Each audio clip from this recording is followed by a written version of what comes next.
Newly open হওয়া এই রেস্টুরেন্টে ফুড কোয়ালিটি কেমন, সার্ভিস কেমন, আর এখানে এসে ভরপুর ছবি তুলতে পারবেন নাকি শেষ পর্যন্ত হতাশ হয়ে ফিরবেন, আজকের ভিডিওতে থাকছে সবকিছুর ডিটেলস। প্রথমেই চলে আসি রেস্টুরেন্টের রুফটপে। রুফটপটা বেশ সুন্দরভাবে সাজানো, সিটিং প্লেসও ভালো। ফ্যামিলি কিংবা ফ্রেন্ডস নিয়ে এসে এখানে আড্ডা দেওয়া, বসে সময় কাটানো সবই করতে পারবেন। যারা ছবি তুলতে ভালোবাসেন তাদের জন্য জায়গাটা বেশ সুন্দর, তবে রাতের লাইটিং এর জন্য প্রত্যাশা মতো ভালো ছবি নাও আসতে পারে। এবং এই রেস্টুরেন্টের নাম প্ল্যান বি রেস্টুরেন্ট। তবে এখানে একটা বিষয় আমাকে হতাশ করেছে, সেটা হচ্ছে এখানকার দুই একজন স্টাফের ব্যবহার আমার কাছে একদমই ভালো লাগেনি। এক কথায় রুফটপে স্টাফ সার্ভিসটা আমার কাছে খুব একটা ভালো লাগে। আপনারা যারা এই রেস্টুরেন্টে আসতে চান, আপনাদের সুবিধার্থে এই রেস্টুরেন্টের মেনু বুক দিয়ে দিচ্ছি, আপনারা চাইলে খাবারের প্রাইস দেখে দেন আসতে পারেন। আমার কাছে মনে হয়েছে খাবারের প্রাইস কিন্তু একটু হাই। এখানে মেনু দেখে খাবার অর্ডার করে আমরা চলে যাই নিচের সেকেন্ড ফ্লোরে। সুন্দর ওয়াল আর্ট, ডেকোরেশন এবং এই সুন্দর ঝর্ণা বেশ ভালোই লাগছিল দেখতে।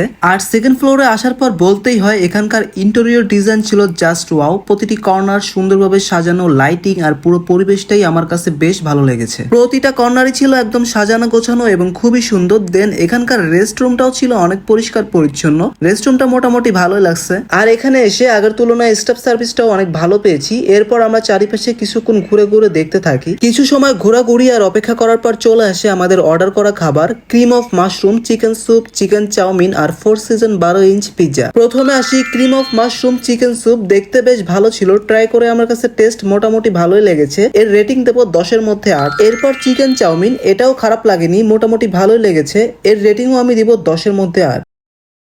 সবশেষে আসি 4 সিজন 12 ইঞ্চি পিৎজা। এটা ছিল চিজে একদম ভরপুর। যারা চিজি ফুড ভালোবাসেন তাদের জন্য এটা পারফেক্ট হতে পারে। টেস্টও আমার কাছে বেশ ভালো লেগেছে। এর রেটিং দেব 10-এর মধ্যে 9। সো গাইস, সব মিলিয়ে আমার অভিজ্ঞতা আপনারা ভিডিওতেই দেখলেন। আপনারা কে কে এই জায়গায় এসেছেন, কোন খাবার ট্রাই করছেন এবং আপনাদের কেমন লেগেছে অবশ্যই কমেন্টস করে জানাবেন। আর যদি আমার ভিডিওগুলো আপনাদের কাছে ইনফরমেটিভ এবং ভালো লেগে থাকে অবশ্যই একটা লাইক দিয়ে পাশে থাকবেন। সবাই ভালো থাকবেন, সুস্থ থাকবেন। সবাইকে আল্লাহ হাফেজ।